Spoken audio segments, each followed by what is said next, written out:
Ready to go. Clock horizon. I'll call the Londonderry Planning Board meeting to order for December. Sorry about that. I'm getting ahead of myself here, a little too fast. December will be here quick enough. The meeting for November 10th, 2010. I want to point out that in case we have an emergency, you need to evacuate. This room has two exits. They're on the right-hand side of the audience, the front and the back of the room. If we do need to evacuate, I ask you to move through the exit closest to you, go outside the building, move away from the building. Don't come back into. Our fire officials have instructed everyone to do so. Our flags are on loan to the police department tonight, but we do have American flag right here, so I'd like to ask everyone to please rise and pledge allegiance to our American flag. Pledge allegiance. To the flag of the United States of America, and to the republic for which it stands, one nation, under God, indivisible, with liberty and justice for all.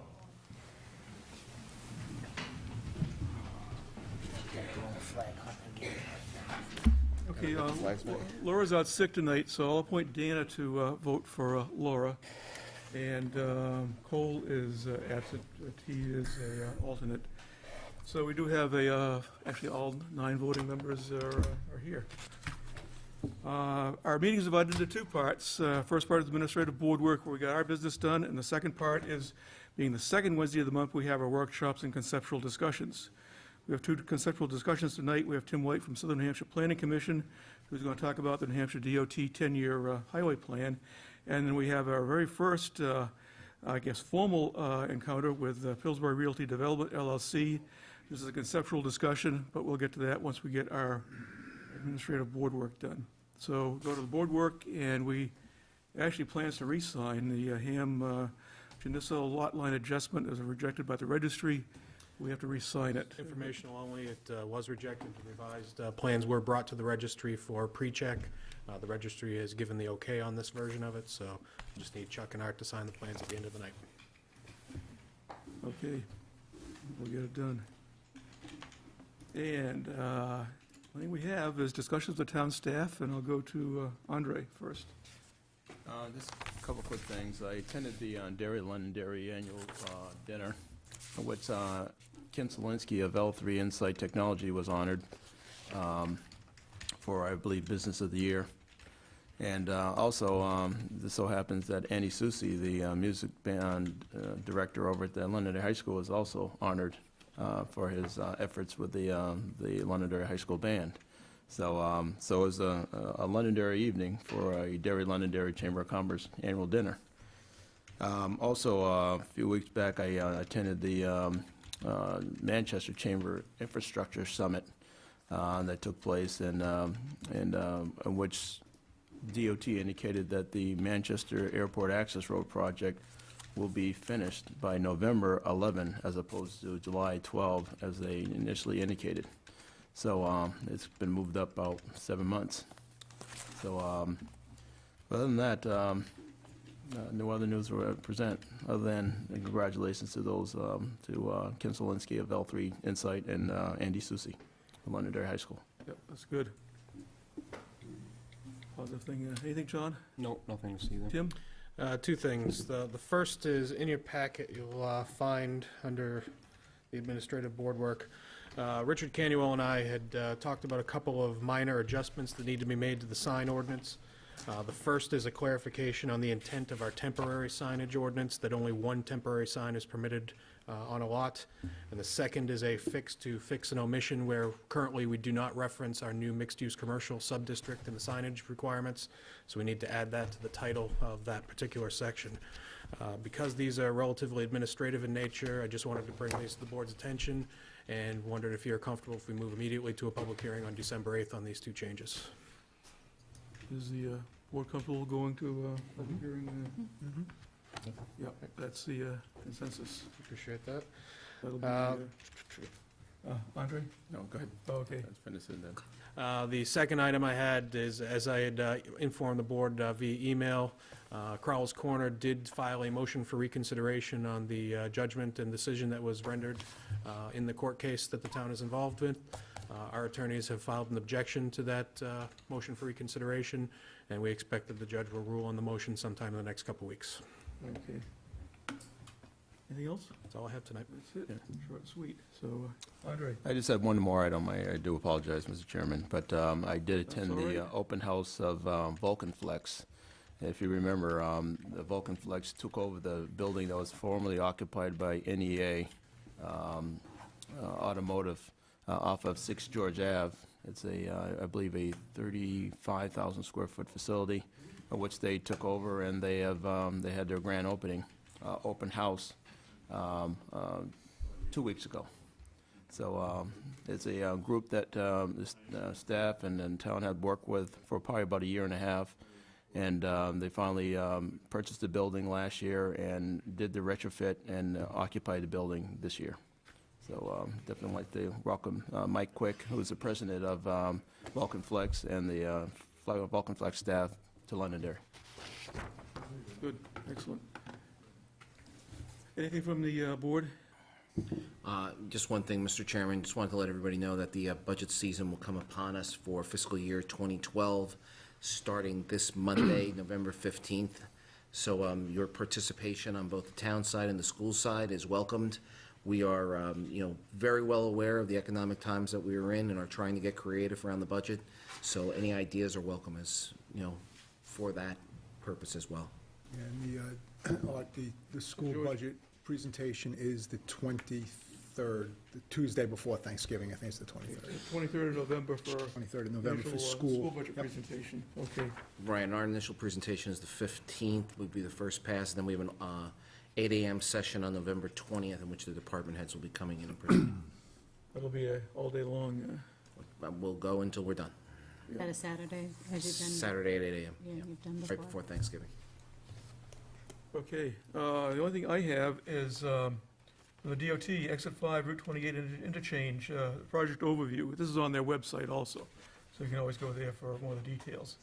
They're letting a contract out. It'll finalize the reconstruction of Exit 5 as it ties to the recently completed ramp project and the new park and ride. This project involves replacement of 4 red-listed bridges over Route 28 and the recreation trail, formerly the Manchester and Lawrence Railroad, reconstruction and widening of approximately 2 miles of I-93 northbound and southbound, reconstruction and widening of approximately 9/10 of a mile of Route 28, construction of a new northbound off-ramp and connections to the northbound on-ramp and southbound on and off-ramps recently constructed under the previous Exit 5 ramps project, and reconstruction of segments of Perkins and Auburn Road, Liberty, and Independence Drives. So, details, you go to the website. They have a lot of information there.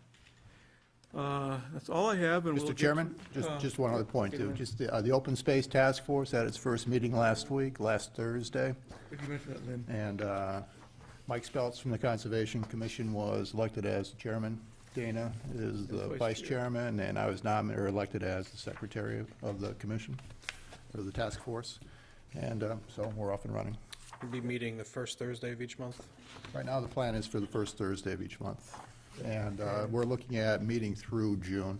Right, and the meeting is, we started off here, but we're looking for a format where we can have at least a round table, because we're going to have maps shuffling around and everything, and able to get microphones distributed, so it'll either be here or possibly the cable studio, but the public will be informed. And I know that committee wants to make that as public a process as possible. That's a lot of work. Yeah, thanks, Lynn. Anything else? Okay, we'll get to the meat of our meeting here. First, we have Tim White from Southern New Hampshire Planning Commission, and Tim will update us on the 10-year highway plan, which I don't think it all could be financed in 10 years, though. Mr. Chairman, thank you very much for the opportunity to address the board this evening. My name is Tim White, and I'm the Senior Transportation Planner for the Southern New Hampshire Planning Commission. I just wanted to spend a couple of minutes tonight talking with the Planning Board about the fact that we are getting underway in the development of what is going to be the next version of the New Hampshire DOT's 10-year highway plan. It'll be the fiscal year 2013, fiscal year 2022 10-year highway plan. Those of you who are familiar with some of the recent work that the Planning Commission has been doing over the summer and this fall may know that we recently completed an air quality conformity determination along with the other New Hampshire MPOs. That was completed back in the month of August. And at our September MPO meeting, we approved the latest version of our transportation improvement program, our air quality analysis, and our updated long-range transportation plan. We anticipate that the end of this current conformity process will be completed by the Federal Highway Administration and the Federal Transit Administration sometime around the end of the year. So these are essentially the final stages in the development of the current 10-year highway plan, which was signed into law by the governor back in the end of June. And those of you who are familiar with the 10-year process know that when we reach the end of one version of the process, we start a new one. And I believe you have a copy of the flow chart showing the process itself up on the screen there. Basically, where we are right now is we are at the bottom right-hand corner of that page where the Planning Commission, along with the other state MPOs, are in the process of inputting the projects from the various regions into the regional transportation improvement programs. As I mentioned, that's one of the final steps in the development of the current 10-year plan and the current TIP. And as you can see, the way that the process works, if you follow the flow chart up to the top left-hand corner of the page, you'll see that once those TIP implementation activities are completed, we begin the cycle of the next version of the 10-year highway plan, where new projects are introduced into the process. Basically, what's going to happen is that we will receive some guidance from the New Hampshire DOT explaining to us how they want us to handle this version of the process. We will receive input from our member communities. Those projects will be ranked by our technical advisory committee as a result of the input that we receive from our member communities. And all of that information is supposed to be submitted to the New Hampshire DOT by next May 1st. So that's just a little bit of information on how the process is supposed to work. What I'm basically here for this evening is to request that the planning board and the town begin to think about the projects that are in the current version of the 10-year plan and additional projects that the town would like to see considered for the next version of the highway plan.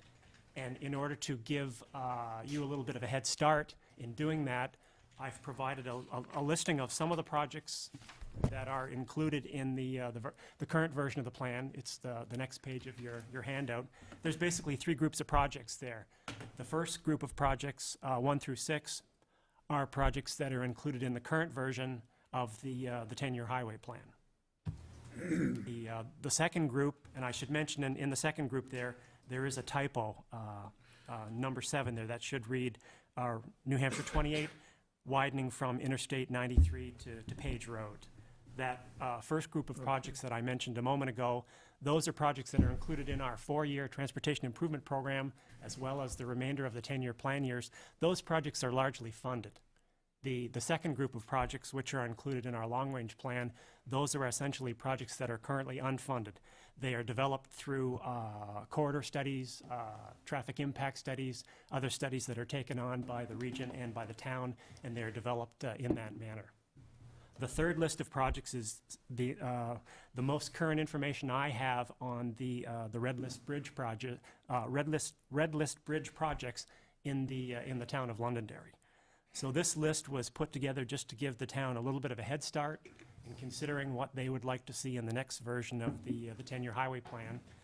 That's basically all I wanted to say at this point, Mr. Chairman. I'd be more than happy to answer any questions anyone has regarding the 10-year plan process or anything else that I could help you out with this evening. Thank you very much. Okay, you're welcome.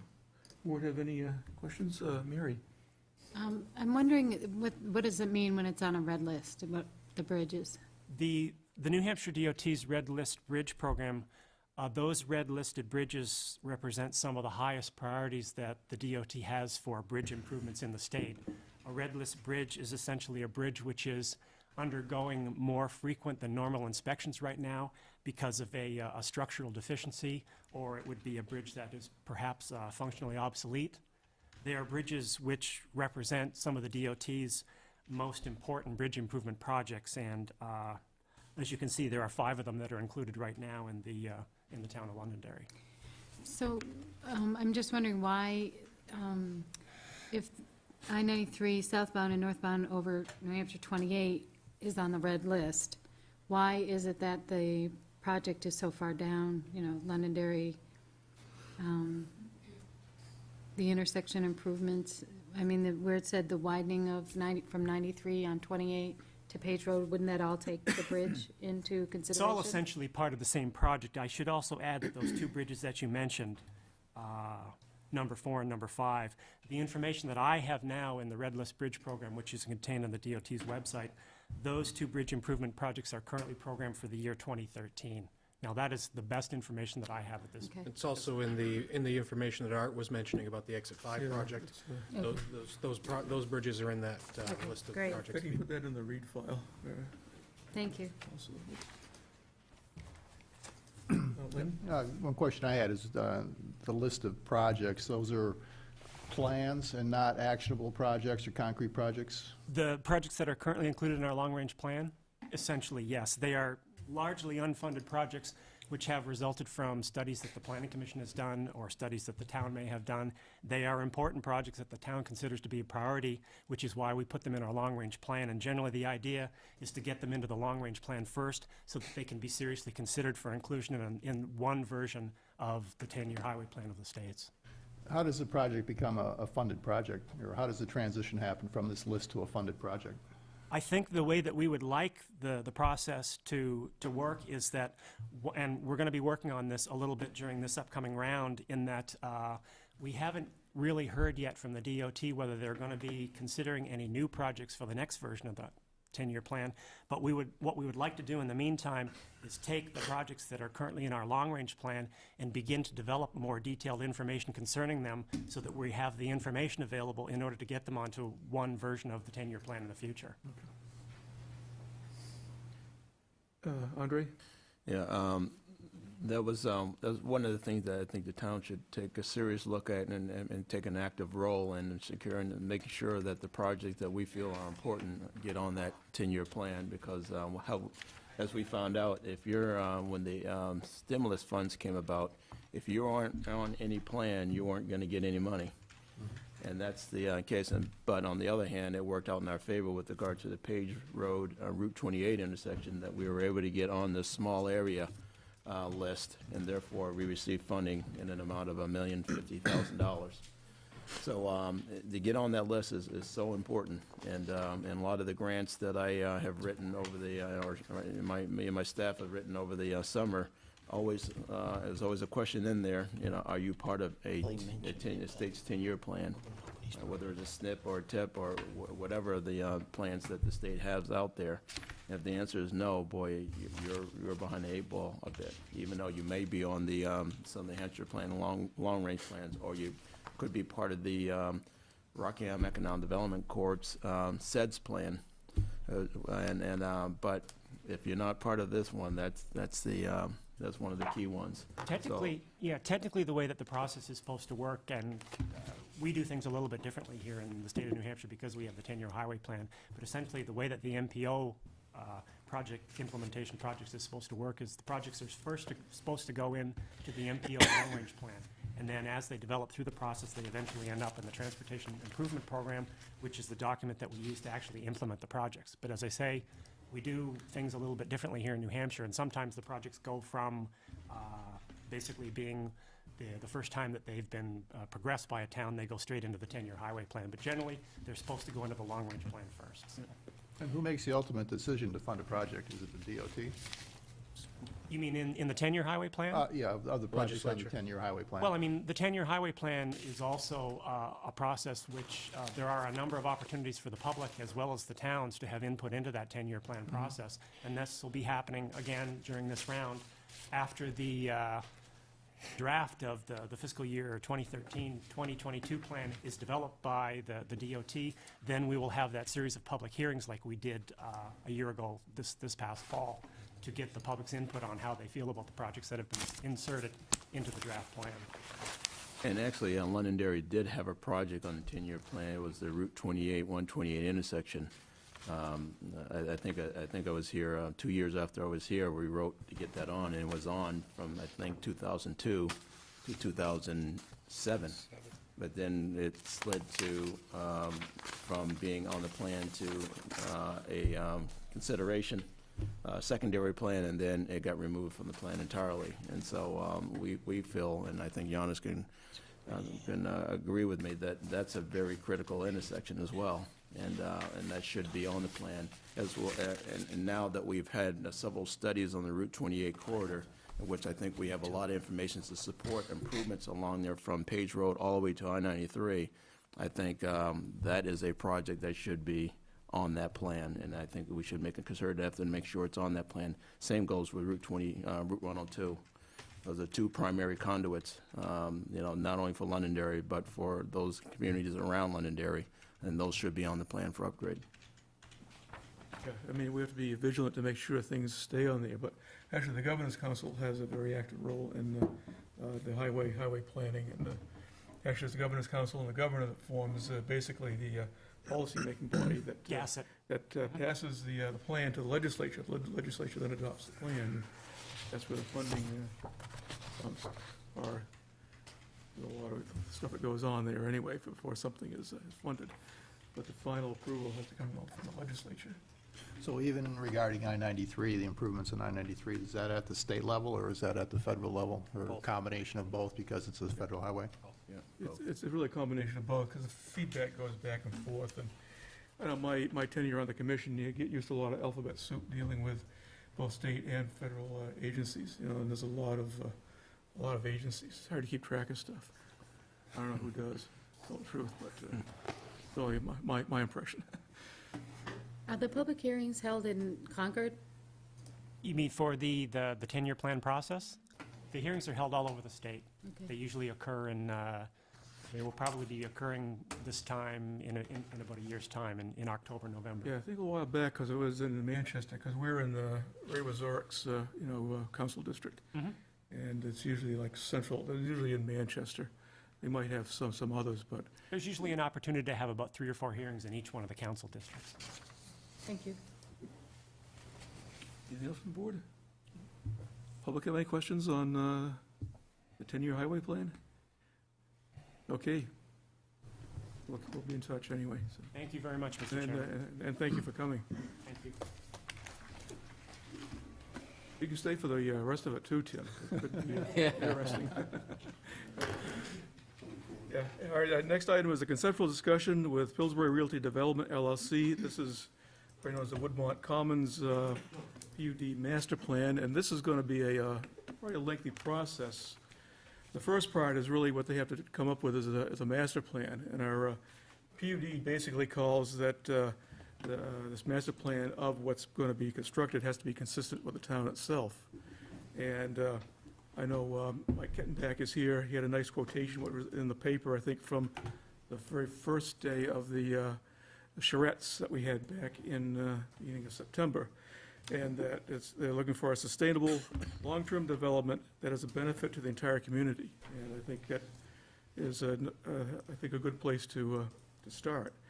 This is probably what we're going to be doing is probably more procedural at the beginning, but usually conceptual discussions, and this is how I feel. I do let the public ask questions and make comments. And when after we have the presentation, we'll have the board go through its stuff with the staff, and then I'll ask members of the public if they have any questions, comments, concerns, or whatever.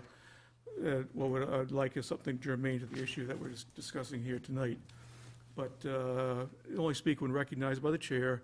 Come forward to a microphone. You have to identify yourself, name, address, and everything. So we'll operate that way.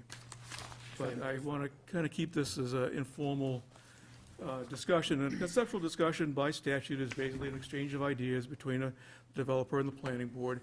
And there's no decisions are made, and it's nothing's binding at all. So. And I know Tim has stuff to say, too. Just give a little bit of a background again on the ordinance and the process that is really beginning tonight. Specifically in the ordinance in section 283, we spell out the process, and really where we're at right now is the conceptual discussion stage with the planning board.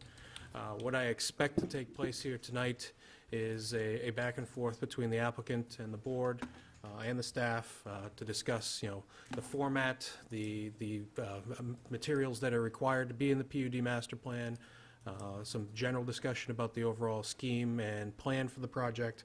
But ultimately, I think what we need to get a handle on tonight is how we want to proceed forward with this. I think it makes sense, given the fact that this is the first PUD that's before the town, the first use of this ordinance, that we take a very measured approach to this. My suggestion is that after we go through this conceptual discussion tonight, it may make sense to take this project into pieces, look at, if I scroll to what's required to be included in a PUD master plan, the list is quite extensive. We have 25 different specific requirements that are required submission items as part of a PUD master plan. It's not just the picture, the plan layout itself, it's also coming up with a written document that comes up with the rules and regulations that this particular project would then fall under, because the way the PUD master plan works is if it is approved by the planning board, it essentially becomes the zoning for this particular project. So I think what the applicant is here tonight is to give the board their initial ideas on the template and formatting of the particular process and the proposal. And I think we may look at potentially holding some monthly workshop meetings on this in the interim before we progress forward to a public hearing. With that, ask the applicant to move. Okay, you have the floor. Just name and address for us, please. Yep. Whatever's most comfortable. Great. Or make people feel at home, It's For the record, my name is Michael Kettenbach. I'm the general partner and owner of Pillsbury Realty Development LLC, the owner of Woodmont Orchards and other properties here in the community on both the east and the west side of I-93. As Tim pretty much covered the bases right here as to why we're here tonight, we are here to start the general consensus of how we're going to proceed in a PUD, and knowing full well that this is our first time in front of the community, and this is the first time that that this board has been involved in a PUD. We know that the process is going to take multiple meetings, and we're here to work with you. We're available to you at any time. We're available to come for any meetings at any time. We're willing to break it out into workshops, into individual groups as well. And we'd like this to be an open and productive process, because it's a very large project, and it's something that deserves the attention of all of us and needs to be done right, because it's going to set the framework for the future for other projects like this, not only in your community but in other communities. We've also heard from numerous other communities who are monitoring this so that they could use this process themselves in their development. So we're kind of setting a standard for the state, if you might look at it that way, for other development in the state of New Hampshire and other communities. And I think that's one of the reasons that we wanted to be so forthcoming in the charrette process, and to inform people as to what this process is approaching. And I think we did there's always mixed bags as to the approach, but I think ironing out a lot of the things in the public forums that we held earlier only helped us to get to this point as well. And I hope that we have the same openness and desire to try and work with the community as we have had in the past, and that the community was as forthcoming in their comments to us as they were at the charrette. And I think with that in mind, I think we can both come to something that we can live with and be proud of and use as a model elsewhere as well. With that said, I'm here tonight with Rick Chelman, who I think a number of you met at the charrette. Rick is from Portsmouth and has been involved all over the world and in the country, and has worked extensively with DPZ and Robert Gibbs and others in the planning of intermodal transportation and these urban designs. And he's here to answer questions tonight and to start the process. He has been already working with your staff and trying to develop a framework or a skeleton so that we can proceed as we move along in this process. And I think that's why we're here tonight. And at this time, I would turn it over to Rick because he's had so much experience doing this, and the staff has been working with him to try to develop this framework that I think I'd like him to kind of take over now and go over the overview and then start the process. Thank you. Okay. I'm taking it that you guys have computer screens you can look at? Yeah. Yes. Okay. Not having been here before, wasn't sure about that. As Mike mentioned, my name's Rick Chelman. I live in Portsmouth. I'm a sole practitioner. I'm an engineer and licensed land surveyor here in the state. Work pretty far-ranging, in this country and outside this country. But this is a big project, and it's certainly, it's not the biggest project I've ever worked on stretch, but it's certainly the biggest New Hampshire project that I've worked on. I thought it might be useful just to share a few quick images to set the tone, and then at the end of these, we have, I've brought in images from the package that I believe you guys downloaded this afternoon, the PDFs that Tim sent you the link. PDFs in their screens. Yep. Basically, we're talking about the difference between isolated, independent, auto-only access land uses versus a place that's more walkable, bikeable, mixed-use buildings, much like downtown Portsmouth. And these Portsmouth images, I just ask that you, as you think back and you look at these images, and as you think back to your times you've walked around and driven around Portsmouth, put your planning board hat on and think about how you might be able to create places like that. And that's what I've tried to do with this draft master plan package.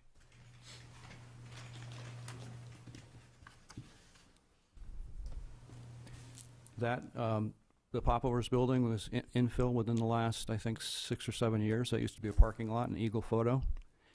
Very dramatically transformed that part of Market Square. Lots of pedestrians. And think of this, it's aerial from the south end, the difference between this type of residential neighborhood versus the typical cul-de-sac community. Downtown Portsmouth is what we call a park once environment. We hope to have parts of Woodmont also be a park once, where literally people who get there by car drive to a parking spot and then walk around and access multiple uses on foot.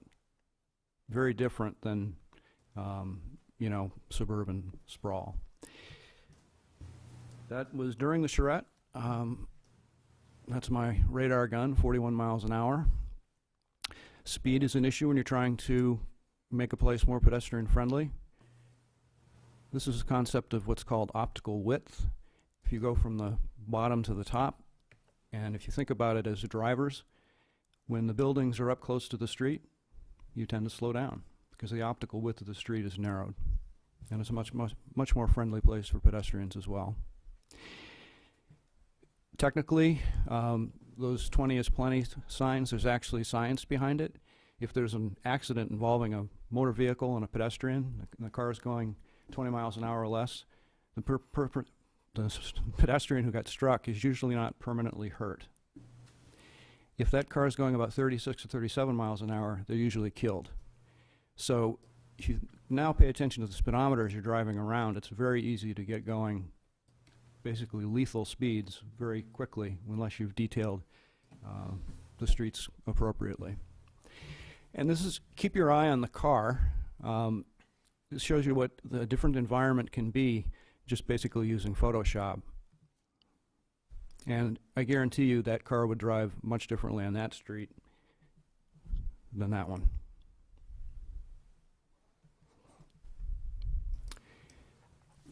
It also makes a big difference in terms of issues like air quality and VMT. I found from an analysis of downtown Portsmouth that the exact same land uses assembled in a suburban manner will generate more than twice as much daily traffic. The question came up with staff the other day, can you build this new? And the answer is yes, you can. This is a project I worked with DPZ in Gaithersburg, Maryland, called Kentlands. It's a 1988 rendering on the left and a 2003 aerial on the right. And the only thing that's been photo touched in the one on the right is making the water look more blue. But it's a real place. None of this was here 20 years ago.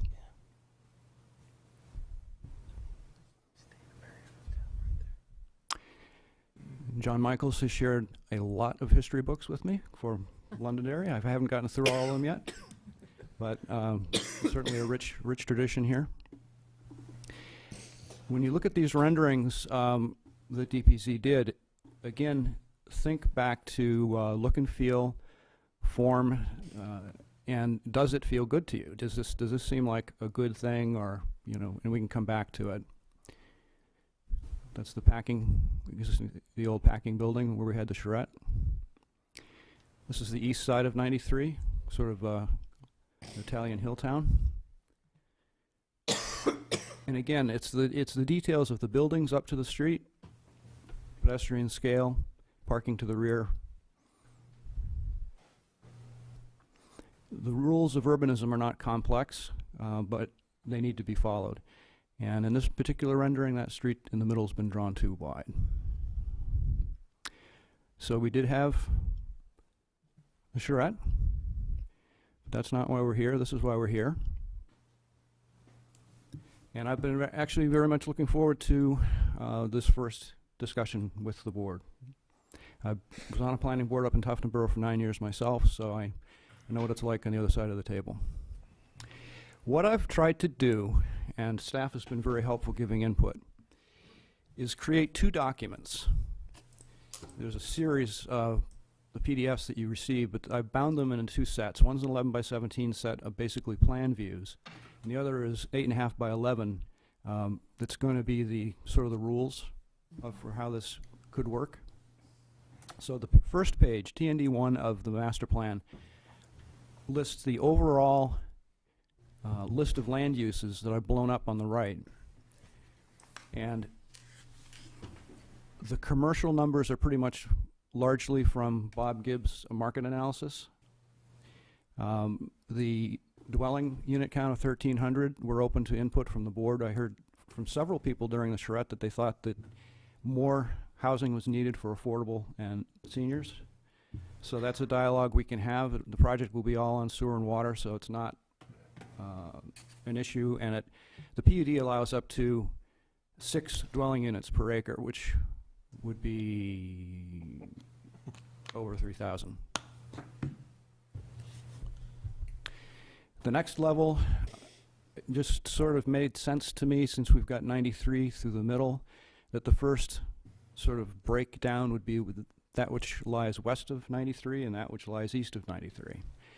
And so if you add up the W1 list of land uses and the E1 list of land uses, you'll actually get more than what shows on the first page, because this establishes, if we agree on this framework, this will establish the overall maximum, and then this will establish the maximums on each side of the highway.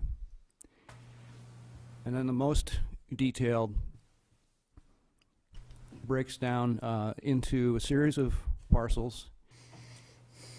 The ones that look sort of yellow-green on the left side, they look more yellow on my computer, but in the text document, for example, I've tried to anticipate a few things, such as, since those are perimeter lots abutting neighborhood residential, I'm saying, at least for beginning discussion, that they ought to stay residential. And that if you're going to have an office in any of those lots, for example, it would only be a home occupation office. So, food for thought. You know, you'll think of other things, lots of other things that I haven't thought of, but I've made placeholders for things like this, so we can sort of walk around the site and the plan and figure out what makes sense.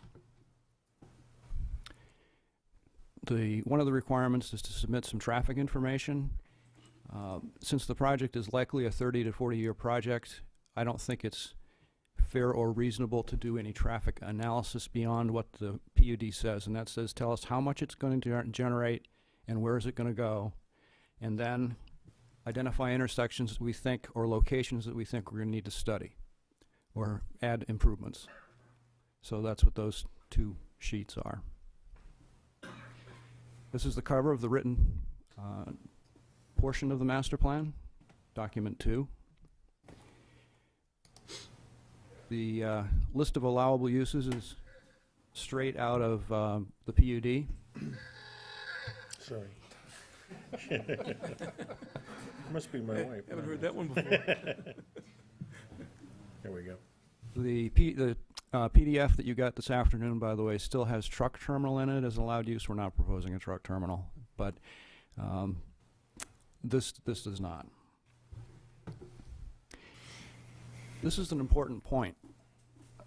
If you look at your copy of the master plan and then these 2 copies of the master plan, the written part of the master plan, presently I'm proposing to say that from a master plan perspective, these 3 plans are all the same, even though if you look at them, they're obviously somewhat different. So by putting this in, I'm proposing that there's quite a bit of flexibility at the master plan level, and it's at the subdivision and site plan levels that things will get more specific. And at those levels, you know, actual traffic analysis have to be done as well. And little things like, this is the same image left and right. Let's say the master plan showed the building that looks like an E down by the building that's sort of like a big L. I'm saying it's not a problem for that to move to a different location, and for where it used to be filled in with other similar mixed-use buildings. So it's at bottom, basically what you're approving, if we get to that stage with this process, is an overall list of what could happen here, and you're also approving the beginning of a process of lots and lots of meetings with your board to get more specific with site plans and subdivision plans. Keep the board busy for the next 20 years. It might.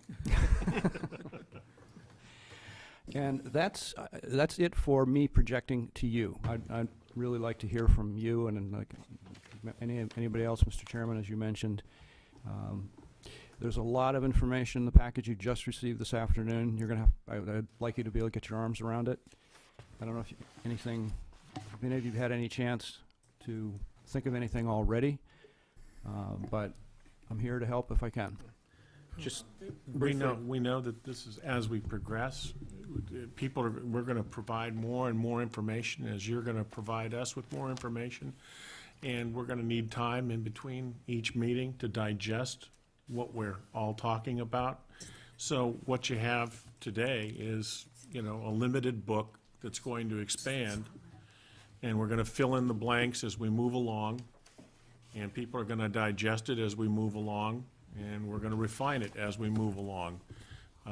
What we're trying to do is say, here's the basic framework, the skeleton, if you might, as to what this process could be, and let's try to work out this framework in these meetings, digest it, and then come back, and then do it again and again until we feel that we're at a point where we can finally take it forward. And it is a process, but like this you've just received, and you need to digest it, and then we need to talk about it. So this is why we're here, and this is why the process starts. Yes. Just a quick comment, Art, for the board members and the public.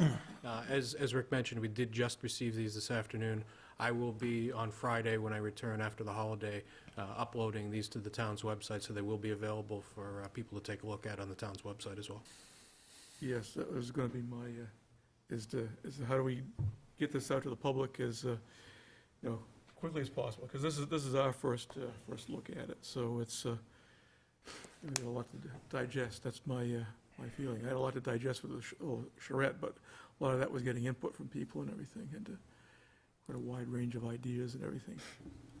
But I think even if we have some hard copies available in town hall would be good for, because not everyone has a computer. Yep. Certainly make those Or available. some here, some in the library also, that people could look at. Mr. Chairman? Yes. Just from take my planning board hat off. So from the town council level, one thing that we will be, I would be looking for as the ex officio from the town council is something that, I've mentioned multiple times, and that I would urge the applicant to get together with our life safety people, whether that be our, with staff, so with our fire department, with our police department, so that we can get an understanding of what will be required to support this, how we'll work in concert to make that happen. And I'll leave it to George to comment for the school board side. No, and I think that's exactly what the school board's gonna need as well. As far as build-outs, if you're looking at affordable housing, what the impact to the school system is gonna be, how we're gonna handle that. As well as, John points out, we've got the same situations. If you've got a condensed neighborhood, I'm gonna be looking for things as bus stops. How am I gonna move those kids to a school safely? Certainly. It'd be great if we could look at things, and this, I'll put my plug in now, bike lanes, those types of things, so I can get kids on bicycles getting to where they need to go. Thank you. Okay. Thank you. Anything else, Tim? No, I think at this point, as Rick and Mike had mentioned, this really is basically a skeleton at this point. It's a basic framework. There aren't a lot of details in any of the materials that have been submitted at this point. There's a lot of things that are required by the ordinance that are going to need to be plugged in over the course of the series of meetings that are going to take place here. I'm relatively confident that the board will provide the appropriate input as well as the public, so that we come up with something when we get to a public hearing that will really spell out how this is going to be developed in the future. Andre? And I think a lot of those points have already been mentioned, but if there's any point at which the citizens should be engaged in, it should be on this point, the master plan. Much like a community master plan, what goes into it dictates, it sets the blueprint of what you're going to see in the future. So if your input in this stage of the game, as well as, the input that I received from the design charrettes, the master plan is the key element of that. So later on, when Mr. Kettenbach and his staff starts to present site plan, it's going to be based on this master plan.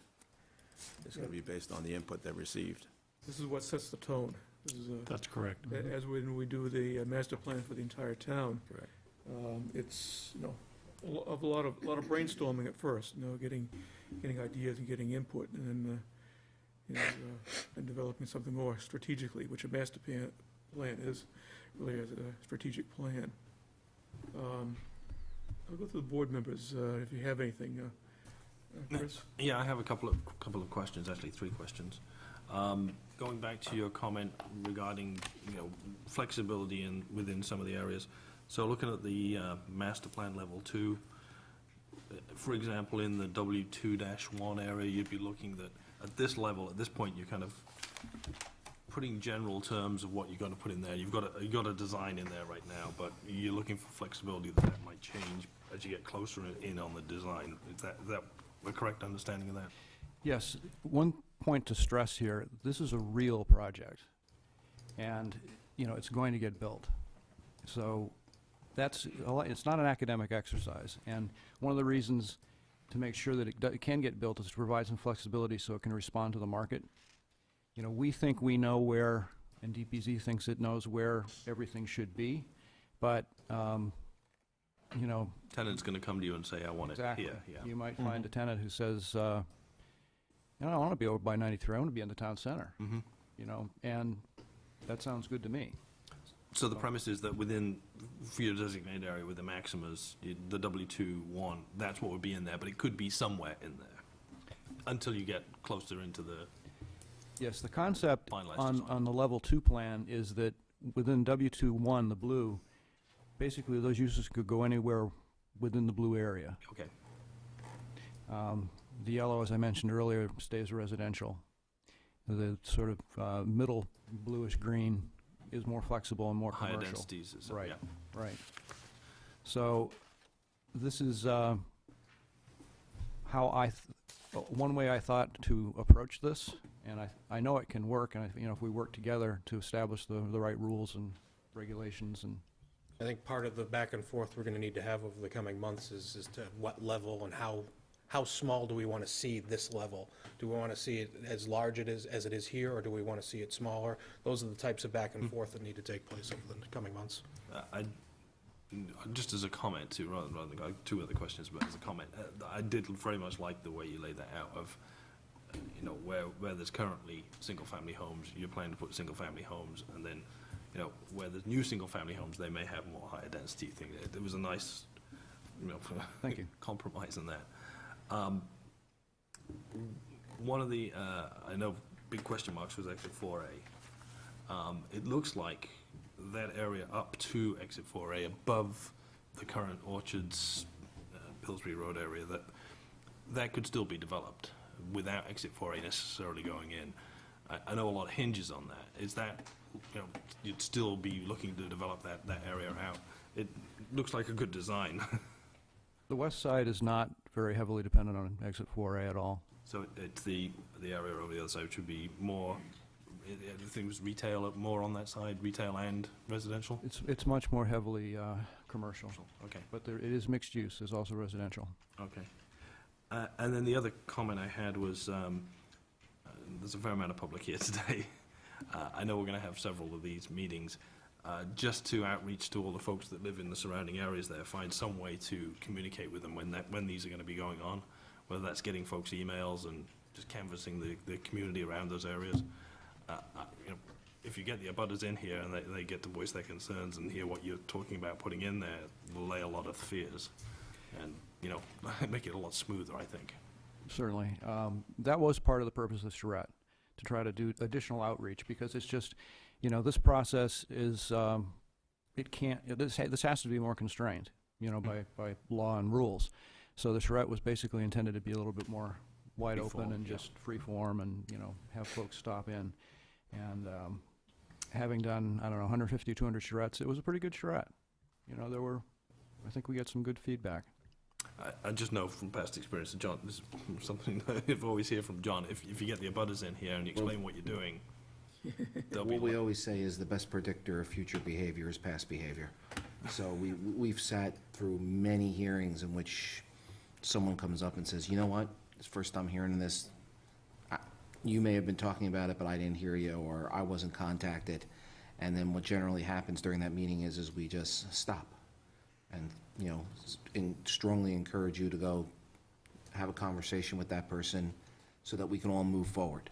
Right. I think what Chris is trying to, you know, articulate is the more proactive you are, one-on-one, we have found that those applicants have been much more productive and successful when they come to the board.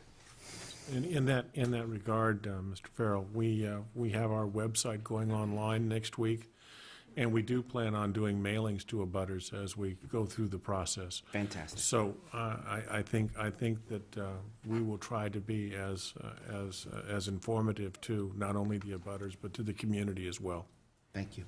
Can we have a link from our website to your website? So We'll work that out, but we're ready to, it's ready to go online as we speak. So then we'll work that out with the staff and whoever else, because we'll have to have multiple links to multiple things, because I know that there's already links to a number of websites already that are going on in the community right now, and we'd like all of them to link together. So, you know, so if somebody goes to one website, they can jump to the other website and see and ask and pick up the information so that they're getting it real time and that they're getting it verbatim.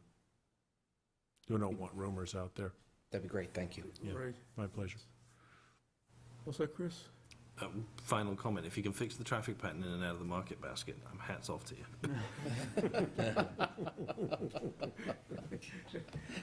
Yeah, let me do the board for you, honest. No, I see you there anyway. Rick? I'm all set. John, anything else? I'm all set. Dana? Nothing right now. Okay, I'm all set. Mary?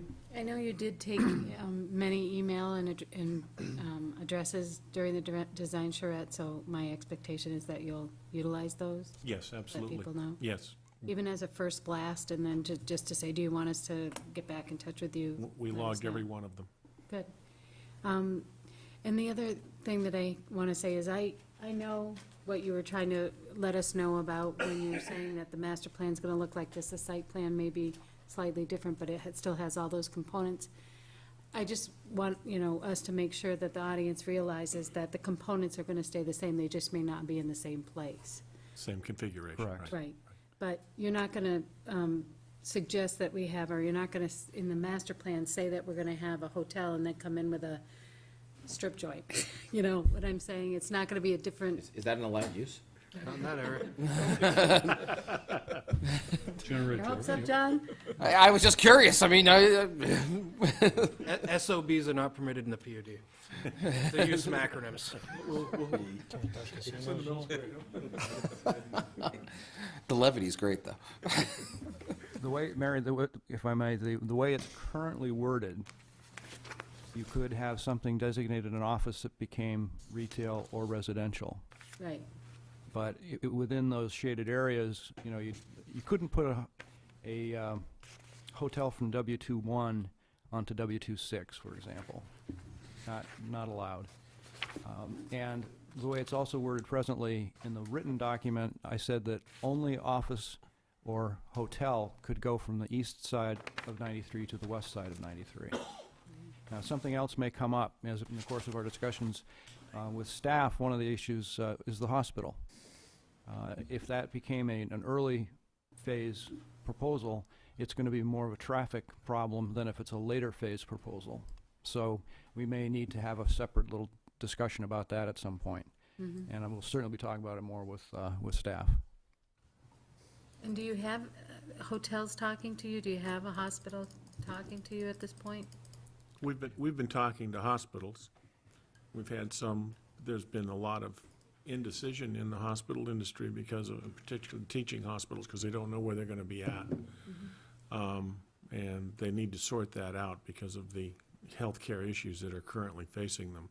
It's not a matter of funding, it's a matter of where they're going to be out and their long-term sustainability. Critical care, there's 33 million people going to become onto critical care, and there haven't been an equal number of doctors per capita increase in the country. So they're trying to figure out how they're going to handle it, and a lot of larger institutions are trying to figure out how they're going to handle that issue up front right now. So that's where we're at with that. Hotels, we've been bombarded. So Do you have an expectation that you're gonna start with the original structure that's there and work out? actually, I think the development plan will start more towards the southerly portion of the property where we have the community uses would be designated, and the mixed use in the southerly portion would be the first phases that'll come online to set the tone and the tenor of the overall project, and to show that the project is real on a faster schedule than people might anticipate. I think people want to see something in the ground as soon as possible, and I want to see the tenor of what's going to be there, so that they know that it's real and that it's going to happen, and that it's progressing, and that it might help alleviate some of the fears of the size of this project. So that is the intended goal, is to start on the southerly side and start with that core kind of village, town center buildings and mixed use to start there, and then work its way up and out. And then depending on where 93 is, that also will help determine how fast things progress. And if what the governor says in 6 years he wants to see I-93 completed to exit 7, well, things will come online a lot faster than they do. And if it doesn't, things will come online a little slower pace. But there is synergy. I know that a number of developers looked at these properties over the years, and I know that there's pent-up demand for this particular type of residential and this particular type of commercial, and the particular mixed use that's out there. People like this type of product regardless of the economy. So I think we're gonna put our money where our mouth is, and start the project and actually show the synergy of a town center right off the bat. So, Thank you. okay. A couple of process questions, I guess. Master plan comes first, so we'll have an approved master plan before we see any site plans being proposed. Absolutely. What is the planning board's authority to approve the project versus going to the town council? Do we have authority, or does the town council have to approve the The PUD master plan? The PUD master plan is a function of the planning board. The planning board approves the PUD master plan. So jurisdiction for the project really rests in our, Correct. on this board? Yes. And nothing? that's by statute also. Okay, and because I know zoning changes typically have to go to the town council, and obviously this is a zoning change Yeah, for what only we're an looking at. adoption of zoning. Not, is at the it's town not council. necessarily a zoning change, Lynn. The zoning change was the adoption of the PUD ordinance itself. That sets the framework, which now leaves by statute the PUD authority with the planning board. I understand that, I just want to make sure that Sure. everybody out in the general public understands that as well. Yeah. Okay, at what point in time do we start looking at impact fees and how we assess impact fees? You know, That'll John be- mentioned going to the fire department, the police department to start developing what the requirements are going to be. I know a project this size is going to have significant infrastructure impact. By statute, we cannot assess impact fees until there's an actual site plan or subdivision plan in front of the board. So that'll happen down the road once we start seeing site plans being We can- submitted to us. And we can start anticipating impacts on the broad scale level, but in terms of the actual assessment of the fees, we cannot do that until there's an actual application in front of the board. What's our plan for involving the town of Derry in these discussions? So I look at this project, especially the eastern side of the project, having significant impact on Derry. And I don't know if it meets the criteria for regional impact, you know, based on our discussion Sure, it from does. last meeting. You I don't know think? if it does or not. I mean, Oh, it well. does to me, but statutorily, I don't know if it Right. does. Statutorily, at this stage of the game with the PUD master plan, it doesn't fall under the regional impact statute.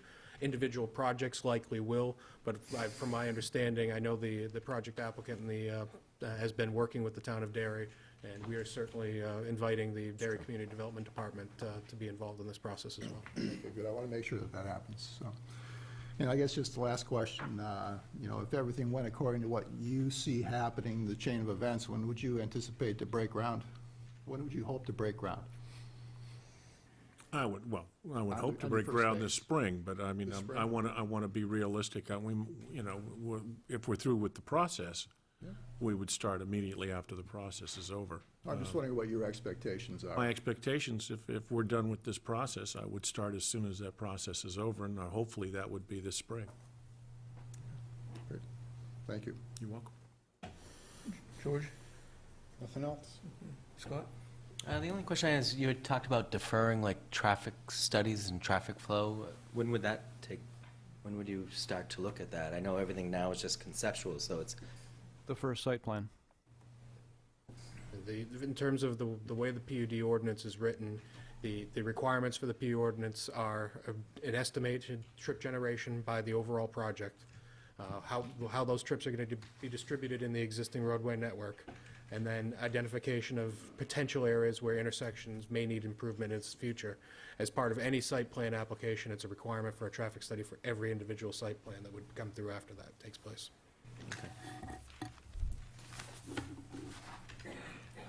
Mr. Chairman, just to offer further clarification to Lynn's question, with regards to infrastructure, police, and fire, I and other members of the council have had extensive conversations with the town manager around what our point of view is from the standpoint of what is going to be needed. I know the town manager has shared some of that with the applicant, and that it is first and foremost in our minds. We are not going to wait for site plans or impact fees. We have already proactively been having conversations with what our vision is on what we would need to support this type of a project as it builds out and what would be needed from a life safety standpoint. We've got to, what I've asked the town manager to do is to encourage the police department and the fire department to actively engage with staff and with the applicant and figure it out and then tell us what the answer is. Good. I'm just nervous for the project of this scale that, you know, we need to know as much as we can find out as early as possible. And that is one of the I'll say it in a requirements of the different way. PUD master plan, is that Completely there agree. has to be an impact assessment of public safety needs as well. Yeah, I think, yeah, it's good. John Michaels, can you add to this also? Yeah, You have to come to the microphone. just to, Name and... yeah, John Michaels, I'm the attorney for the developer. To follow up on Lynn and John's questions, we started engaging with the fire department and the police department last June when we had a pre-charrette. And our intent will be to keep them informed every step along the way. You know, they had people there for the charrette. You know, as we go through this step, we're going to keep them informed. And, you know, our idea is to try to keep every one of them involved, but they've already been involved for months. One of the things I'd like to add to that is that a lot of people still don't realize that we had a pre-charrette to the charrette, in which we involved town staff and planners from multiple communities and from regional authorities and all the state agencies. And they all attended, and they all gave us input as well. So not only did we have a community charrette, we had a staff charrette, if you might, starting with all divisions of the state government and with your town and other regional planners. So we wanted to cover those bases because we understand the overall impact of something this size in just not only your community, but, you know, in southern New Hampshire. So we did do that as well. And Mr. Chairman, for clarification, the council did not attend that charrette. I don't believe the planning board or any of the other boards were invited to that pre-charrette. No, it was strictly staff-oriented. I didn't know about it till after the fact, so, yeah. Jonas, you've been waiting there. I can feel the energy. I was waiting when you go to the stuff, so let me jump to the board. A couple things. We already had the opportunity to look at these panels a couple days ago, and I would like to stress that a lot of things on this panel, not only for planning board, but also for the residents to realize that the things that are shown are only placeholder. When you will look at for example, on the sheet showing the transportation improvements, and there may be a couple red stars. It could be, you know, after we go through the workshops, until we'll sit down with the staff, this could be much more. Or I know it's going to be more stars on this plan. The same thing if you go and look at the traffic pattern. To Scott's concern about that, right now this project shows only the impact of the additional traffic from the project itself in the different areas, and there's a number assigned to it. And as you know, this is just a number right now as a placeholder. This number could be much different, could be 3 times, 4 times bigger, and it could be after we will look at this traffic study and what will be the scope of traffic study. We'll look at the redistribution of traffic, not only what the project and at what phase that project caused the redistribution. If you have a connecting roads, then you change the traffic redistribution from one town to the other for different areas. So that's very important, because if Tim will post these panels on their website and people will look at this, they will point out, well, what about this intersection, what about this one? This is only placeholder at the beginning, that they had to place something, because we had this discussion that through the workshops, we will, again, we'll add more, subtract, or whatever, we'll do this. So this is, I think, important to stress. Also, it's important that we already started that way, that not only coming to the workshops, but at any time come and meet with the staff to work out the issues between the workshops, so we do not have to, you know, then present the stuff to the board at the meeting. We will have already, you know, a lot of stuff worked out during those meetings. But these are the things that I would like to stress. Unlike job security, huh, guys? So how many miles of roadway are in there, Jonas? Okay, I forgot the most important, yeah. Because when... Here we go. When the discussion was here about the fire... Budget, you know? The fire department and the police department as only the safety, you know, impact for these departments only. But if we don't know yet how many roads will be public roads. If they're private roads, there will be their concerns of maintaining the drainage system. But if we're only hurting here several public roads, and this will not be a regular subdivision with open swales, this will be majority closed drainage system with hundreds of structures, pipes. So that would be substantial impact on our very small department that we have as a public works department for maintaining the system. So this is additional things we have to think about it. Oh, yeah. We're thinking about those things. No, I got your budget, I got the budget book right here. So you You gotta get a big tab so on you're highway. saying you gotta get a Roto-Rooter franchise now? Okay, anyone from the public, if you have any questions or comments, the microphone right here, just identify yourselves, name and address for our records. Yeah, you have to come to the microphone. That's so the people at home listening on TV can hear, because we usually hear ourselves here, but people at home can't read lips, Hi, so. I'm Fran Galen. I have a very simple, basic question. Who pays for all of the infrastructure development?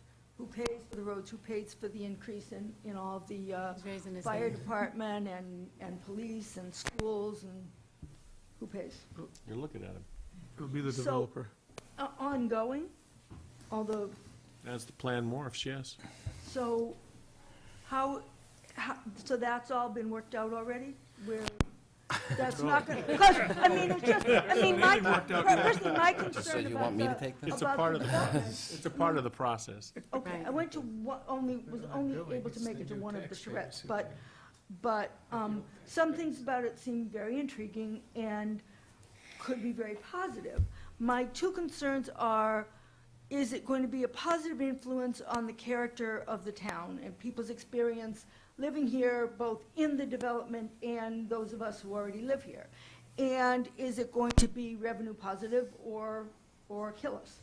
So, Okay, so I guess you just said, Yeah, Bert, that's mine? Is that all? Okay, so, let me see if I can answer this question. So as the vice chairman of the planning board, as we do with all developers in doing my job on the planning board, we met with developers. These questions were immediate and forefront in the discussions with them, and with staff and with the town manager. So they came about immediately. There have been very similar discussions from the standpoint of that we need to work out some sort of a, more of a unique relationship rather than a standard relationship. I think some people saw in the Union Leader that the applicant said that this would be $1 billion development. At our current tax rate, that's how much money? A lot. So this is our assistant assessor right here, so. Is that how he figures all of our taxes? A lot, not enough, a lot. So part of it is that revenue stream will exist as they build out, that revenue stream will exist.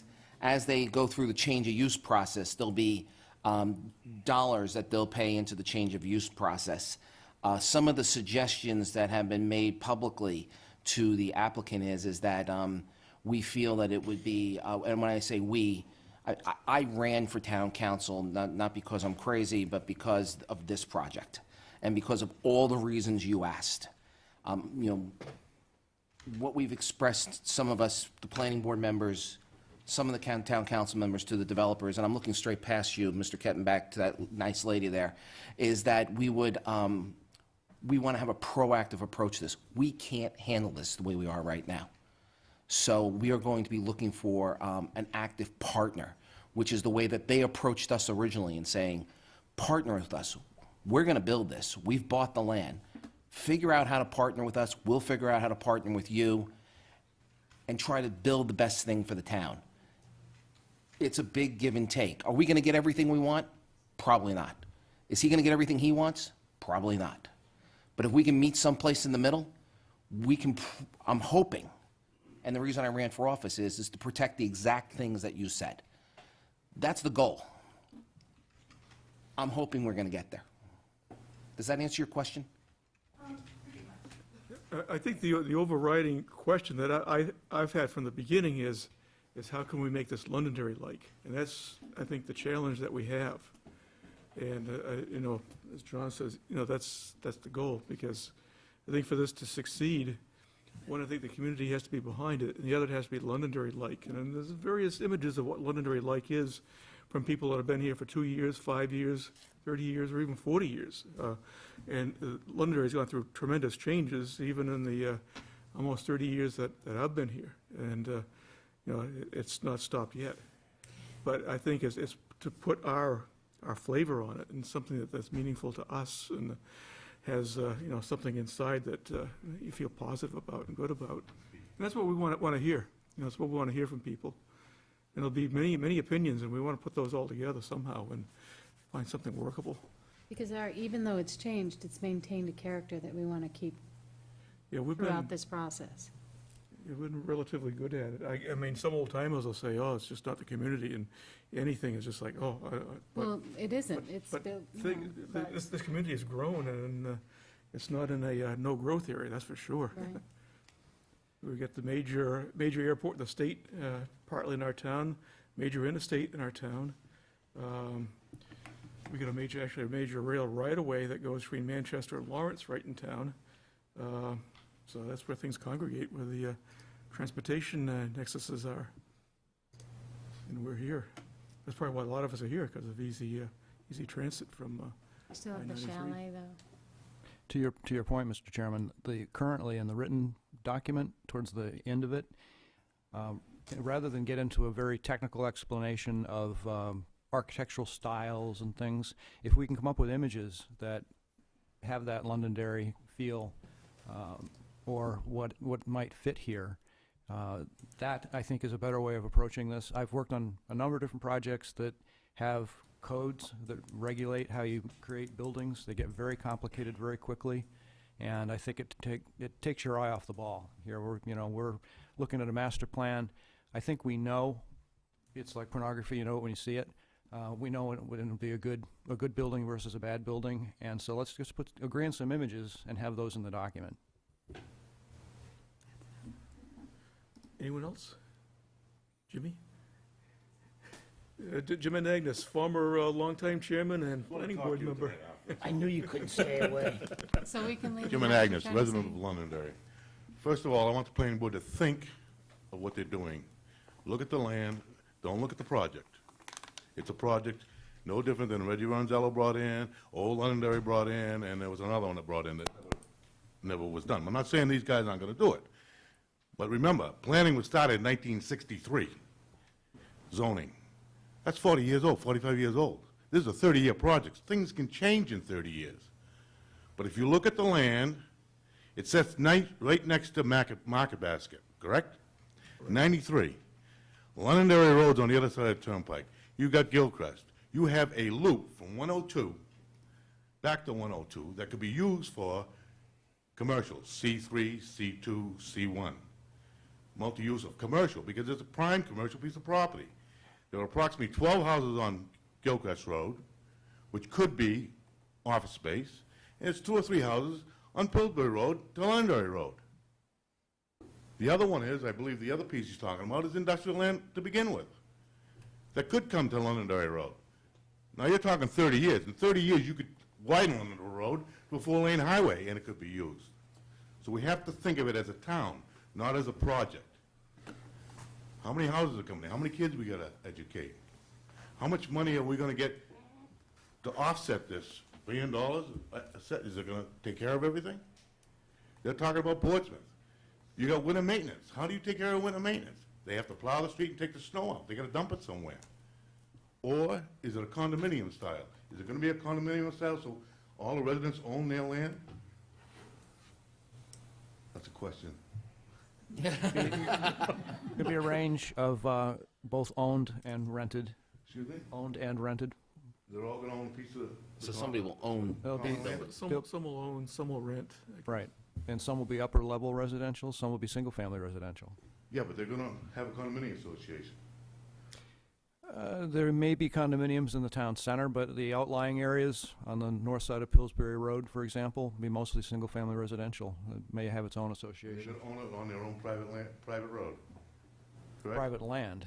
Private land with the private road, or we maintaining it? We haven't discussed the roads All yet. right, let me go one step further. If it's a private road and you maintain it, and then these people don't wanna pay for the maintenance anymore, they turn it back to the town and it becomes our cost. It's happened before in Yellowstone. So there's a cost that we have to assume we might get. Yeah, but we've got Janos, and he makes sure that the roads are up to speed before he allows them to go through, Yes, even but if they're private. if he has the houses or the commercial sitting right on the road, You're gonna be involved like Salem and Manchester and Portsmouth. You have to truck the snow away. You have no place to put it, so that's a big cost. So I wish the planning board would look into this situation, look at the land that we have, because we don't have any land on commercial land on 102 left. I don't think we have 50 acres left to develop on the whole road. Andre, close?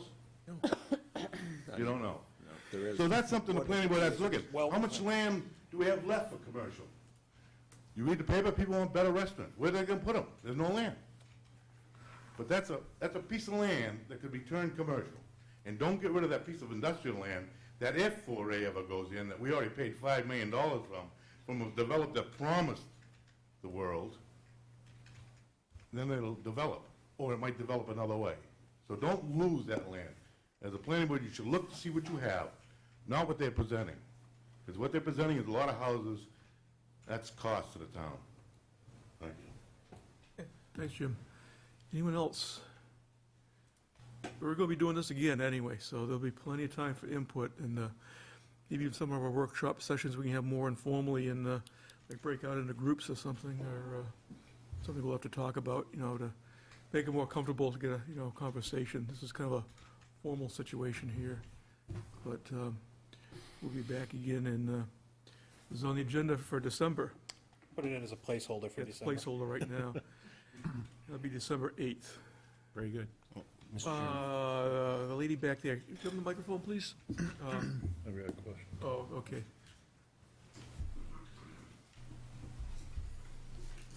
Hi, Katie Wolf, Lancaster, 1 Lancaster Drive. I'm in a butter, and I've met Mike and had some conversations also with the town moderator. I was wondering if you've looked at all investigating, you talked about bringing in the abutters, bringing in the people that it's directly impacting. If the committee has looked at all about bringing in a task force, like a group of citizens, concerned citizens, citizens that want to be more involved, to act as a liaison or be more active in the process. Because there's a lot of chatter, there's a lot of people, a lot of buzz about it, and there's some misconceptions, there's some support, and I think if you develop that relationship more with this, not the board, but the actual citizens that can communicate. Have you looked at that, or is that a possibility? Be happy to. Sure. I We think would encourage anything it. is, The applicant can approach you in any way they want to. If they want to get you together as a group, a task force has to be named by the town council. But the developer can proactively come to you and say, okay, who do you want to be your spokespeople? Who do you want to be your representatives? And you can, I'm sure they would work with you to help you put together a group to do that. The task force size, you know more about this than I do, would probably, you would accomplish more it'd be more working of a with the formal- applicant than trying to get a task force together, I think. I mean, please, you've done this more than I have. yeah, task force is probably a little more difficult to handle and everything, and I think what you're looking for is probably like a more of an informal type of group, probably principally for communication, but to have strong communication with the developer, probably more communication with the developer than we probably have. And then you can, communicate, with the town staff and what's going on. So at least there's a loop of information going around. They'll probably have a lot more detail that we probably would get involved with at this point anyway. But it's the detail, we've got to put together the detail as people talk and everything. And I think it'd be great to have like a group that's representative of, especially the abutters. I think that's, and even people that second, tertiary, quaternary abutters from it also as part of it. But it's something you can work out with Mike, and definitely keep us informed of what's happening so that we know.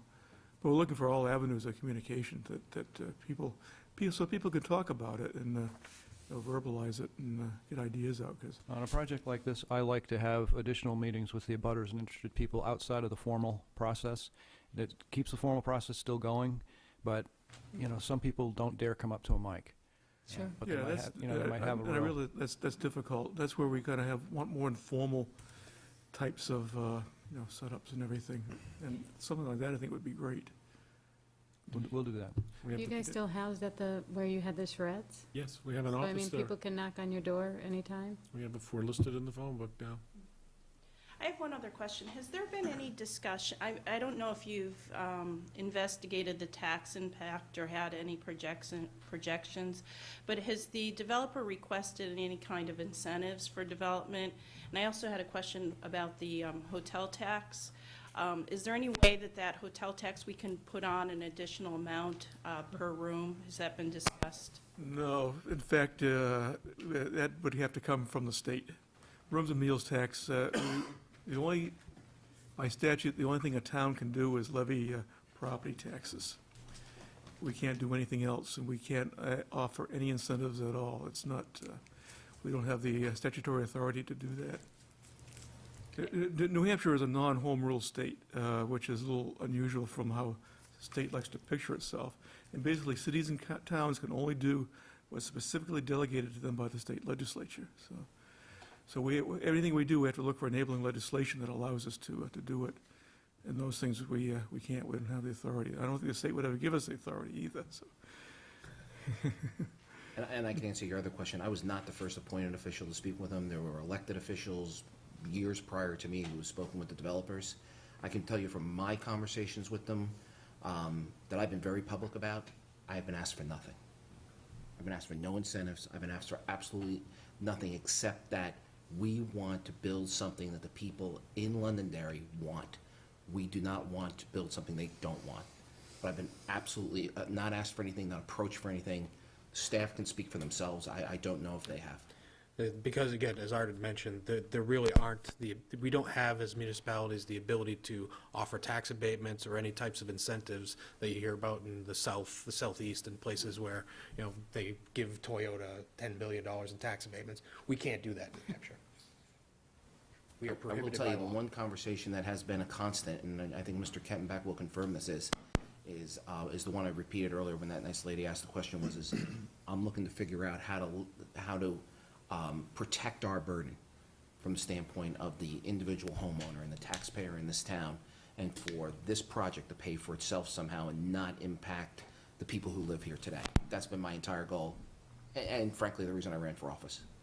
And could I just, food for thought on one more thing. Is there a way that local government can protect the interest of local entrepreneurs that may want to be involved in the development or rent retail space? Have you thought about giving any incentive to local people? Because I've heard that discussion. I've heard people saying, I'm interested. What kind of impact will it have on existing businesses in town? And specifically like retail space, is there gonna be a movement? Is there gonna be loss in other areas? And has that been discussed? That's Yeah, probably, well, one, we don't really have that authority or anything.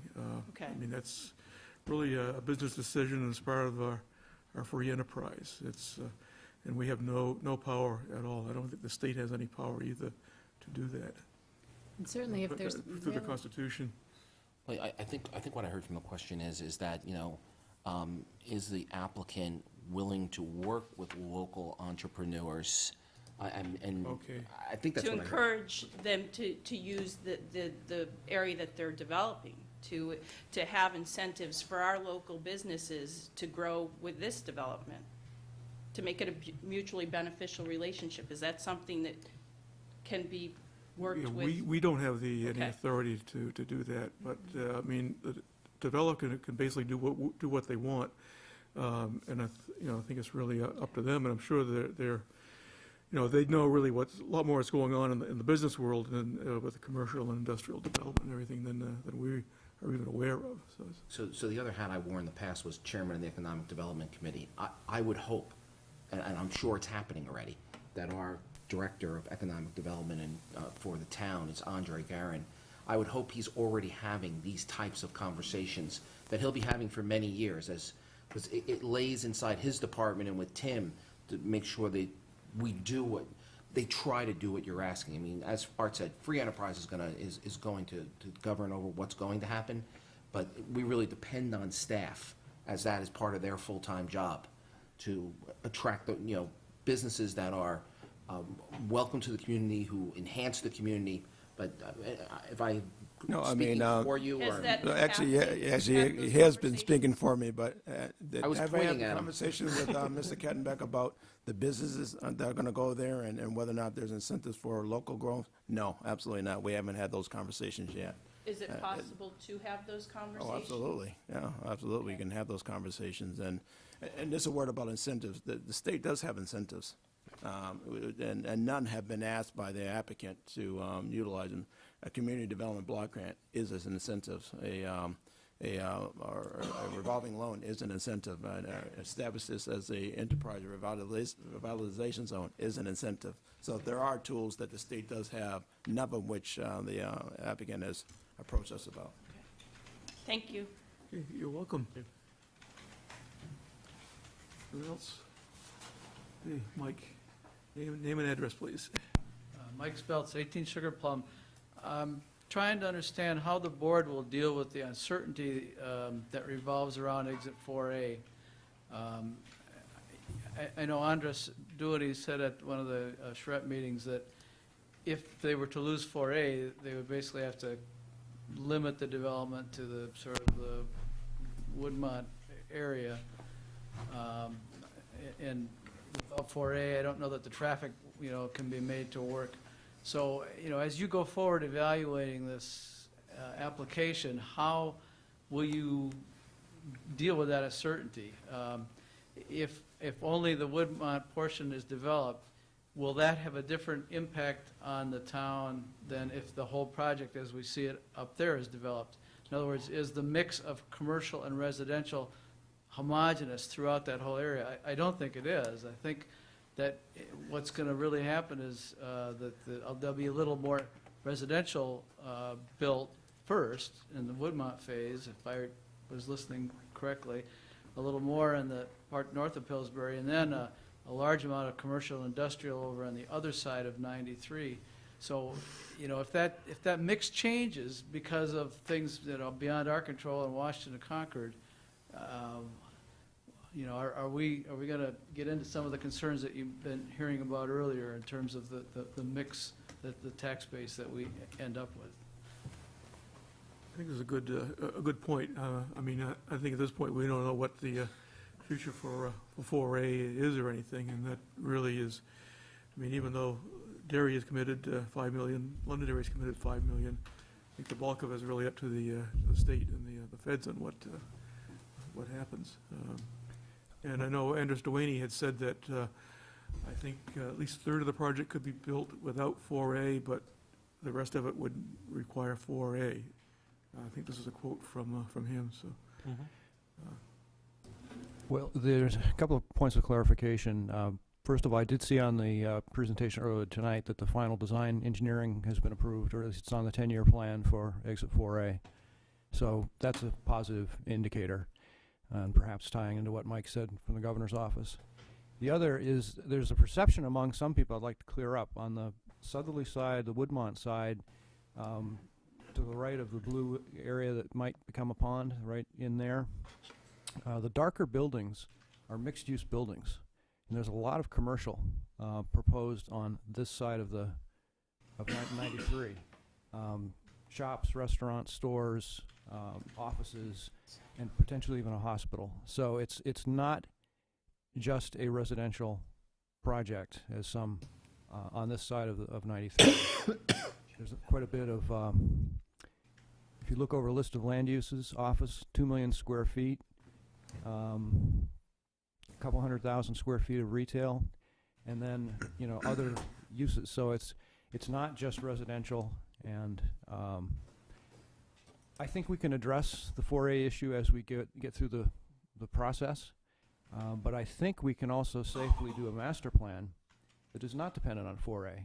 Site plans would be, because then we're going to be dealing with actual technical distribution of traffic to specific locations and whatnot. But I don't think it need hold up the master plan discussion. We're going to assume that it is a part of it. It's been shown as a part of it.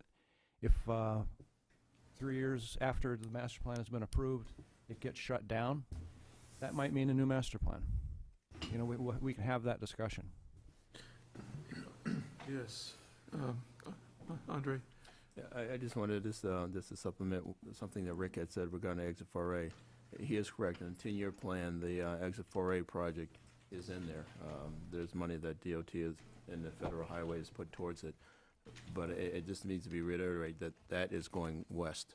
I mean, that's to build the... East. East. I mean, east. The western portion will still need to have to go through the process that the east side went through.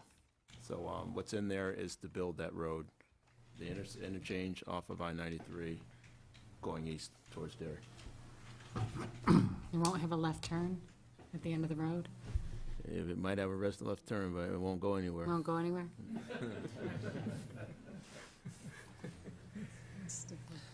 Anyone else? Have to go all the way to Portsmouth and turn around and come back. Anything from the board? I'm sorry. Go ahead, Mary. I was just gonna ask, you said something about, if there was a change in 4A didn't come through, the master plan is approved. What's the process of, would you just vacate this master plan and start again and do a different master plan? There is a process spelled out in the ordinance that allows for, if significant things change, or market conditions, there is the ability to come back and amend that master plan, and then if the planning board approves that amended master plan, the old master plan goes away and the new master plan would then take its place. Okay, thank you. Yeah, you said some of the houses would be owned, some rented, but overall, you've got a lot of streets, alleys. You showed you're planning on rear parking and stuff like that. Is there gonna be a management company managing this overall that's gonna take care of the leases, the retail space, controlling that, managing the streets, managing the plowing, stuff like that? Yes.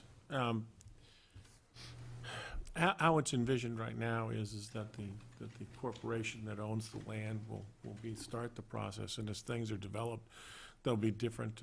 And let's suppose you build 200 units that are market rate apartment.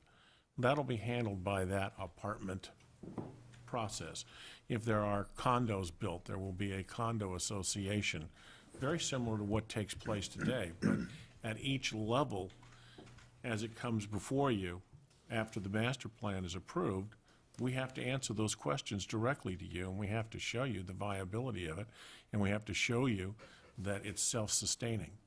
And that's the process, and that's the process and the framework that we're going through right now, is that as we come to you, we have to prove it again and again and again and again as we go through the process, that we are meeting the master plan and that we're meeting the specifics of the plan before you. And we answer those questions as we move through the process. Okay, good. I mean, it's just to Giannis's and Jim's, points that, we've gotten burned in the past. And Derry, I see it in the paper all the time, Derry's fighting it every winter with certain roads that are private, and, oh gee, we don't want to take care of them, we want the town to take care of them and plow them. And I don't want to be 30 years down the road and all of a sudden, oh, well, we don't want to take care of these roads anymore, we're going to give them to the town. You're not going to see any arterial roads that aren't owned by the town in this project. Okay. Who wants to go first there? Your hands were up at the same time, so. It was going to be an early night. Just to follow up on Mike Spell's questions about the dependability of this project as a master plan on Exit 4A, with the way I look at this, it heavily depends on Exit 4A. Because if you look the east side, without 4A doesn't exist. If you look anything north of Pillsbury Road, does not exist. Anything halfway south of Pillsbury Road does not exist, because 102 will not be able to take the traffic. So I thought that the master plan depends heavily on Exit 4A. We believe that one day Exit 4A going east will be built, because right now there's no money in the construction of exit 4A going east even in a 10-year plan. Now, but going west, it will take many years to start the project from scratch because there is no connections going west. But somehow we have to look at this, and if we were approving this project overall as for what zoning can be did, what could be built over there, that's what I look at as a master plan. But looking at the road layout, if the exit 4A is not built, whatever is proposed here, it cannot be constructed. So I think, there is maybe I misunderstood, our previous meetings, but the way I look at this, it heavily depends on exit 4A. Mike? Let me go into a little history. Originally, we purchased properties on the east side. In 2007, the federal government mandated a westerly access to be studied later date, but to be included in this interchange 4A. That's when we actively looked at Woodmont and other properties on the westerly side. And that's what prompted what we consider to be a necessary play to acquire land on the west side, because we were going to be developing on the east side. And if you're developing on the east side and somebody has mandated, the federal government has mandated that you have to have access on the westerly side for good planning, it behooves us to then move to the other side and purchase that land as well, as a defensive move and as a development move. So the reason that we're on the west side at all is because of a federal mandate in 2007. Jonas, I haven't forgot about you, Jim, so. I was on the technical advisor committee. I studied exit 4A for the last 15 years and been involved with this. And then I was the one who was promoting the connection to the west.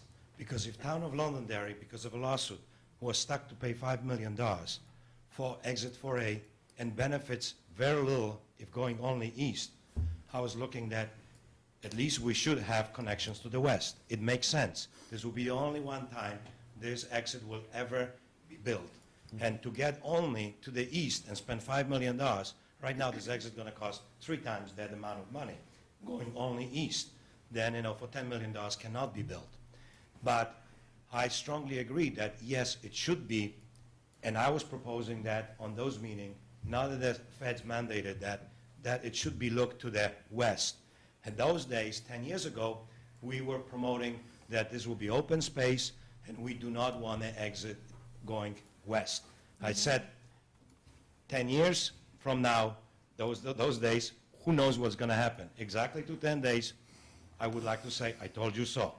But that's exactly because Reggie keeps laughing. Yeah, Janusz, you kept saying that. But that's why, if that exit is built, it makes sense to be built in both directions.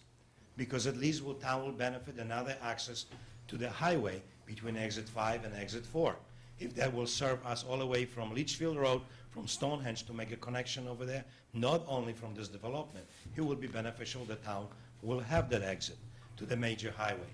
So we are not saying no, that the exit to the west should not go. It's just only that what I pointed out, that for this master plan, yes, it depends on both directions, not only one direction, but it depends on that exit 4A. Jim?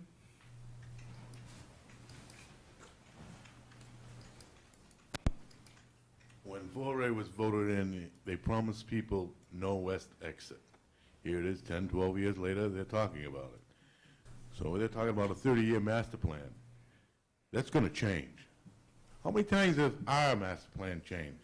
I think about every 5 years, no. Or so. 5 So to it's 7 going to 5 to change. So 7 what you years it see changes. is not what you're going to get.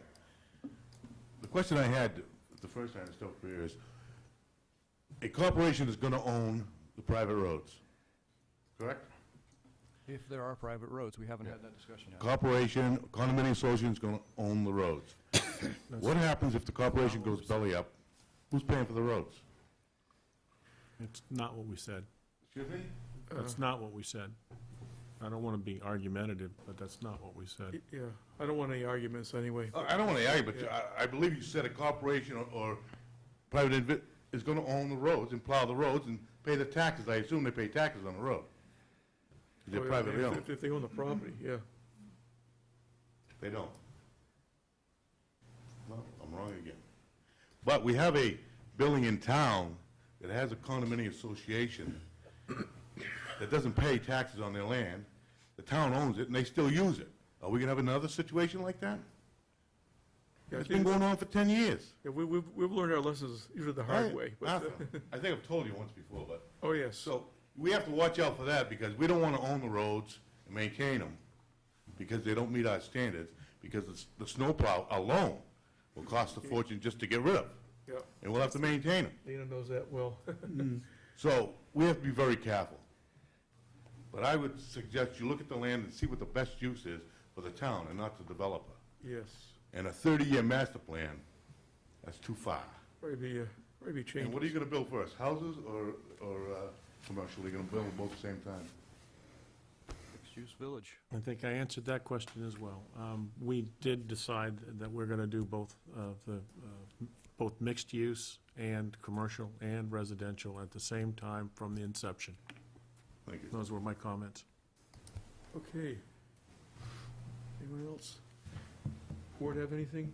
I just want to thank everybody for coming, even if you didn't come up to speak.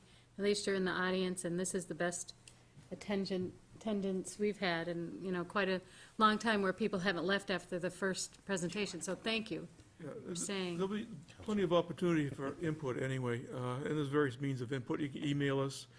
I think one of the things you probably would need to work on is a group of abutters and close abutters and everything. Yes. As a line of communication and as a line of ideas and to communicate with us.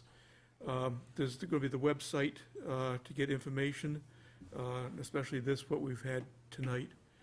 I think we got to, think about things, and I think what, Jimmy has said is very important about, looking at the land and everything. There's a lot we have to really assimilate and put together. There'll be many meetings on this. And right now, we have a slot open in our agenda for December 8th for continued discussion with this. So that's, at least that's a known now. So, and like Mary, I really thank everyone for coming, and yes. One thing I forgot to mention is a little technical issue. It came up during the charrette. Mike is proposing to donate a little over an acre of land to the town for the expansion of the cemetery. And I actually laid it out, and it's behind you. Oh, So there's a cemetery thing here. we'll be doing a boundary line adjustment with the town, because cemeteries aren't actually allowed in the PUD. Yeah, I think we did, probably weren't looking at, we're thinking more of the living, I guess. But as Rick is mentioning, if this land is done and the lot line adjustment is done prior to the PUD taking place, this can then be outside of the PUD, and then that donation Okay. could take place. Yeah, it's probably the way. And I know the council's very interested in this. Are those happening. plots, though? Believe it or not, we were approached by a number of people on that at the charrette. That's where this came from. I'm sure there'll be a lot of questions, both from the public and from the board, that we'd want to ask of the folks in the development. Do we want to, centralize those? Do we want to ask them direct? Do we want to pose those for the next time we come in and meet with them? So we can, I've got questions that are formulating right now, and I'd probably like to get them to them, but I don't know whether it'd become very disorganized if we don't control that.